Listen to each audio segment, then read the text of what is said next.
I've been talking to a lot of people lately about the Cartesian Display System, mainly hobbyists and people from what I would call the maker community. And I'm sensing a good deal of sticker shock, especially with regard to the computerized rotary table. And I understand that this thing is not a toy, and it's likely something that only a working machine shop could justify. But I have some good news. Hello, welcome back to Bare Metal Machine. I'm Jeff Audia. So to accommodate the hobbyist on a budget who might be interested in the Cartesian Display System, I've decided to offer what I call the core modules of both the Cartesian Display and the Rotary Table Controller. Now in the case of the Cartesian Display, the core of the system is this LCD display and this printed circuit board on the back of it. And the actual Cartesian Display app is embedded in a coprocessor on the rear of this display. You'll learn about that in a bit. And on the rear, we have all the normal connectors you'd find on the Cartesian Display. For instance, the USB interface, the auxiliary port for usually the rotary table control, the X and Y encoder inputs, and the power supply. And on a real Cartesian display, of course, you have the same connectors on the back, right? But on the front, of course, you have the full keypad and the enclosure and all the mounting hardware. So you might be wondering, what good is the core display module without a keypad? Okay, let's find out. Okay, so take a look at this. I've got the module all plugged in here. So I've got the 5-volt power supply coming in. I've got the USB interface that goes out to a PC. And I've got the X and Y encoder inputs that I've just jumpered down from the regular scale interface. Okay, so observe what I can do here. I can control the core module completely over the USB interface using the PC's keyboard. For instance, if I want to load a file, that corresponds to number 4 on the keyboard. Let's see, and I want to pick this file, so I'm using the arrow keys to arrow down to a file that I want. I'll pick that one. If I wanted to select a tool, I would hit 7. That would be the 7 key on the Cartesian Display's keypad. And I would say, okay, 1/4 inch, right? And now, of course, you can still move the tool around like normal and manipulate the display just like you would on a normal Cartesian display, right? You can zoom in, right? Zoom out, reset view. You can do anything you can do on the normal Cartesian display by basically mimicking the keystrokes by using a PC's keyboard. Okay, so what did I do here actually? Okay, I'm just using a little piece of software called the Cartesian Display Keyboard Emulator. And so what did I do? I hit the 4 key to bring up the file menu, right? 4, right? That's the same thing as hitting 4 here. See, Files, 4. And on the display, there it is, there's the file menu. And then I can just simply use the arrow keys, just like I would use up, down, left, right on the Cartesian display, and I can just arrow down to the file that I want. And this one, see, I arrowed down to, there it is, notch 5. And then I hit the enter key, right? That would be just like hitting OK on the Cartesian display, and it pulled up that file, okay? And then I can use keys like, say, I for in, see, I, in, out, or out, O for out, right? And I can manipulate display, R for reset view, right? So you see, just by using the keypad on a PC through the USB interface, I can mimic every keystroke that's available on the normal Cartesian display, every one of them. Okay, so that little demonstration should be highly suggestive for a hobbyist. You could take the Cartesian Display core module and you can control it with just about any kind of computer.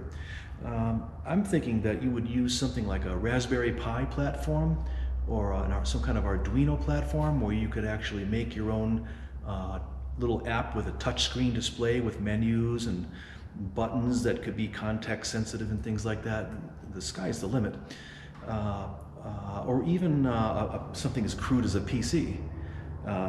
All you have to do is interface, with either the USB port, or this could be digital, TTL, or RS-232. It could be any of those 3.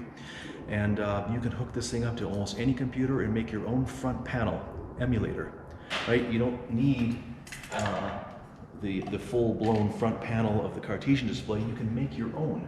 In fact, you could probably make an even better one by using a touch screen and being able to make, more direct menus that more directly target certain operations and things like that.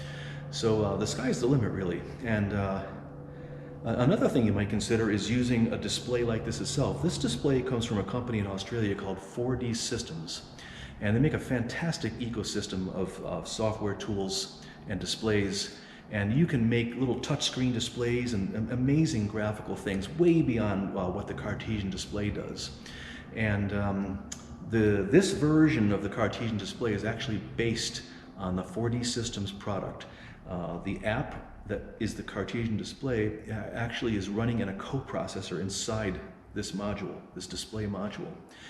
And so that same technology could be used to make your own interface. And I think you could do a really good job using that 4D Systems products, or anything, Raspberry Pi, Arduino, anything that would allow you to make a touchscreen interface and make your own little menus and stuff. I think you could do a really good job. Okay, so that's the Cartesian Display Core Module. Okay, so the next topic I want to discuss is the Rotary Table Controller Module.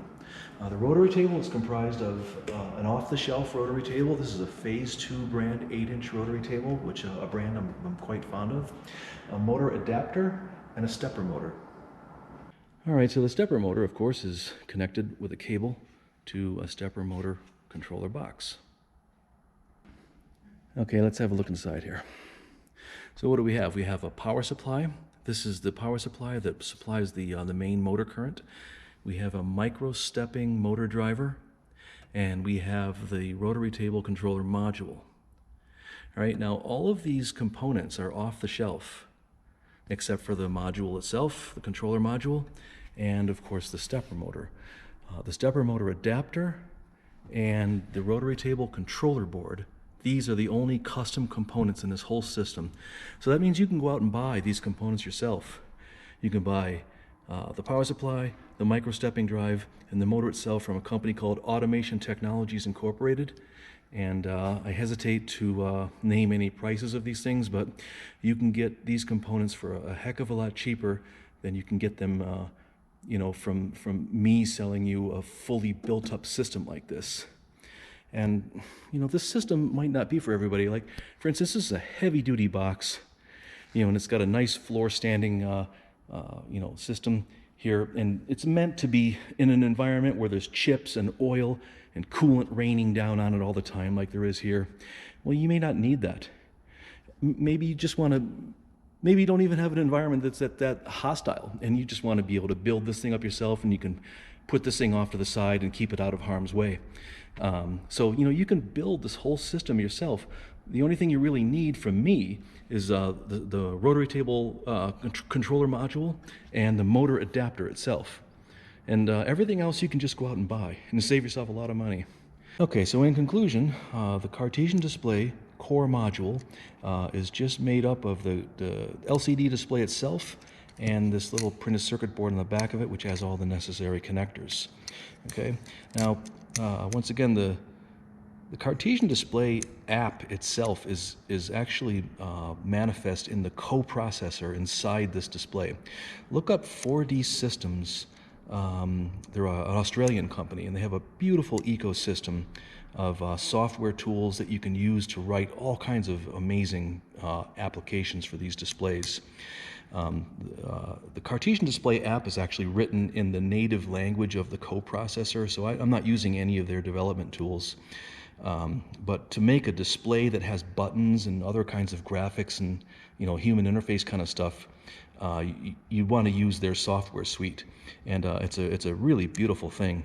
And so they have all, like for instance, this, I could get this in a touchscreen display. I chose not to because, you know, when you're operating a machine tool, chances are your finger's going to be all oily and covered with dirt and oil. And you don't want to be touching your graphics screen where you want your graphics to be nice and clean and clear and crisp. You don't want that. So I thought maybe you would take one of these displays, put it off to the side, and you could have your front panel manifest, you know, in another display right alongside it, be it in a Raspberry Pi or Arduino or a 4D Systems display like this, and or even a desktop computer. Either way, your hands aren't all over your graphics screen, and that's why I didn't put that menu in any kind of menus on the display itself. And I chose to you know, use an actual keypad so that, you're operating this thing, your fingers are touching these buttons, and your fingers are never touching the display, okay? So if you wanted to make your own front panel emulator, that'd be a great idea, just to have another screen along the side or below it, and now your greasy fingers can be touching your little menus, and you can have your way with it. And I think that's a fantastic idea. I was going to do this myself, but I thought, you know what? The hobbyists are going to be anxious to save money on this kind of system, so I'm going to make this offering myself, and I'm going to open up the interface and show them how you actually digitally interface to this thing, and so you can make up your own computer program on some other platform to tell the display what to do. And really, like the demonstration that I put on a little earlier, all I'm doing with that little program that I wrote on the desktop is mimicking these keystrokes and sending them in over the USB interface. Right, so I'm sort of like ghost operating the display. And you can do that too with any kind of computer platform you like. Okay, so the Rotary Table Controller Module, you might be wondering, well, why do I need this thing if I've got all those other off-the-shelf components that I can get from Automation Technologies? Well, this is really the heart of the system because something has to convert things like decimal angles or degrees, minutes, seconds into useful pulses that the motor can understand. And the motor doesn't know about angles, and neither does the power supply or the Automation Technologies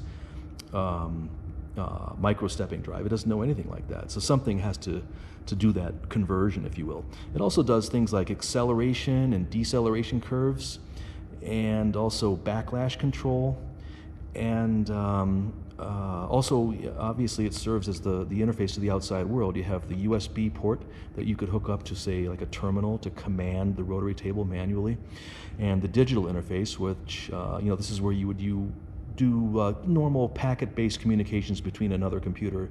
Like, that's how the Cartesian display commands the rotary table what to do. And I'll publish all those interfaces so you can see how it's done. It's really pretty simple. Now up here you have these inputs and outputs. There's 4 inputs and 1 output. And what these are for something like a pneumatic brake system on the rotary table. So you might have 1 digital output that can actuate or unactuate the brake, and you have 4 inputs that could be, say, sensors from switches that say the brakes are free. And 1 sensor could actually be used if you had a switch on your quill to know that the quill is up out of the workpiece, and the end mill is out of the workpiece before you rotate. So the controller could use those inputs to say, yes, they're all the brakes are free, the quill is up, it's safe to rotate. And that's what I envisioned using those digital inputs and outputs for. And if anybody has any other ideas of what they could be useful for, just let me know, and I'd be happy to consider making a custom solution. Okay, so that's the Rotary Table Controller Module, and you could combine this with store-bought components that you can go out and buy, and you could build up your own rotary table and save yourself the expense of me building the whole thing up for you. So between this and the motor adapter, those are the only 2 components you'd need from me. So this module and this module here, these could save the hobbyists a lot of money as opposed to buying fully built-up systems like I've shown. And hopefully that helps, and maybe create a little inspiration out there for people to put a spin on this system that I may have never thought of. Okay, so see you next time.